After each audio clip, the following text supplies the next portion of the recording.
యేసుక్రీస్తు నామములో మీ అందరికీ శుభములు. ఈరోజు మనము యోహాను సువార్త నుండి ప్రశ్నలు మరియు జవాబులు తెలుసుకుందాం. 1. జకర్యా ఎలిజబెతుల కుమారుని పేరేమి? జవాబు: జకర్యా ఎలిజబెతుల కుమారుని పేరు యోహాను. 2. యోహాను ఎవని యొద్ద నుండి పంపబడెను?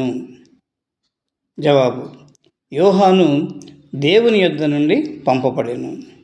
3. యోహాను దేవుని యొద్ద నుండి ఎందుకు పంపబడెను? జవాబు: యోహాను వెలుగును గూర్చి సాక్ష్యమిచ్చుటకు సాక్షిగా వచ్చెను. 4. నిజమైన వెలుగు ఏమి చేయుచున్నది? నిజమైన వెలుగు లోకంలోనికి వచ్చుచు ప్రతి మనుష్యుని వెలిగించుచున్నది. 5. వాక్యమైన దేవుడు ఎవరు? జవాబు: యేసుక్రీస్తు వాక్యమైన దేవుడు. 6. వాక్యమైన దేవుడు యేసుక్రీస్తులో ఏమి ఉన్నాయి? జవాబు: వాక్యమైన దేవుడు యేసుక్రీస్తులో జీవము, వెలుగు ఉన్నాయి. 7. లోకము ఎవని మూలముగా కలిగెను? జవాబు: లోకము వాక్యమైన దేవుడు యేసుక్రీస్తు ద్వారా కలిగెను. 8. యేసుక్రీస్తు ఎక్కడ ఉన్నారు? యేసుక్రీస్తు లోకములో ఉన్నారు.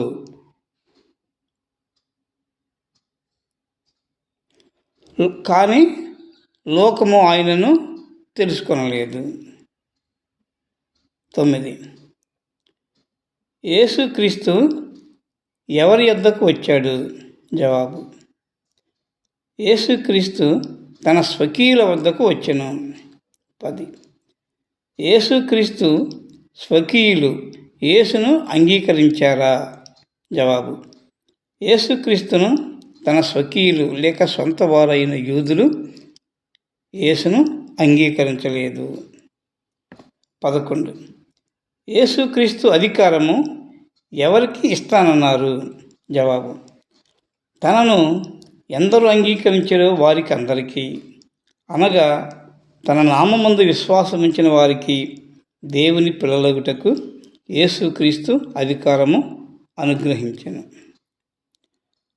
12.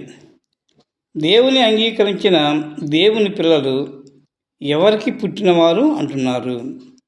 దేవుని అంగీకరించిన దేవుని పిల్లలు దేవునికి పుట్టిన వారి కిందే లెక్క. 13.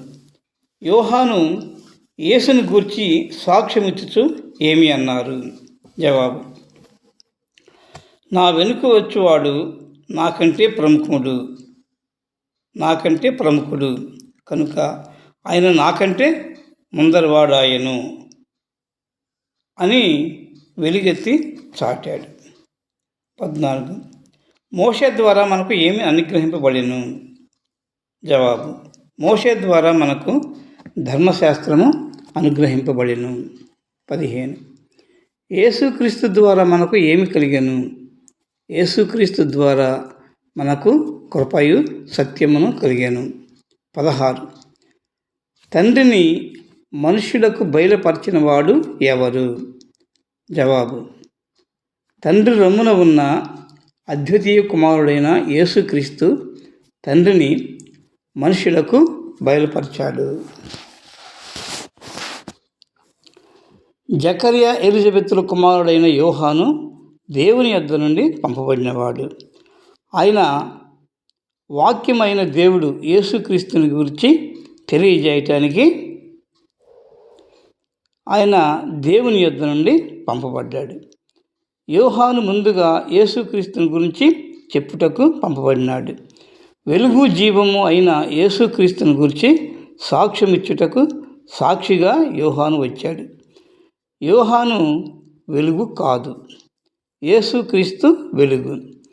యేసు లోకములో ఉన్న ప్రతి మనిషిని వెలిగించుచున్నాడు. యేసుక్రీస్తు లోకములో ఉన్నాడు. లోకము అంతా యేసుక్రీస్తు మూలంగా కలిగింది. కానీ లోకములో ఉన్న మనుషులు యేసును తెలుసుకోలేదు. యేసు తన స్వకీయుల వద్దకు వచ్చాడు, కానీ ఆయన స్వకీయులైనటువంటి యూదులు ఆయనను అంగీకరించలేదు. యేసును ఎందరు అంగీకరిస్తారో, యేసునామమును ఎందరు విశ్వసిస్తారో వారు దేవుని పిల్లలు అగుటకు యేసు అంగీకరిస్తాడు. యోహాను యేసును గూర్చి సాక్ష్యమిస్తూ, నా వెనుక వచ్చేవాడు నాకంటే ప్రముఖుడు కనుక ఆయన నాకంటే ముందువాడు. యేసుక్రీస్తు సృష్టిని చేసేటప్పుడు ఉన్నటువంటి వాడు. మోషే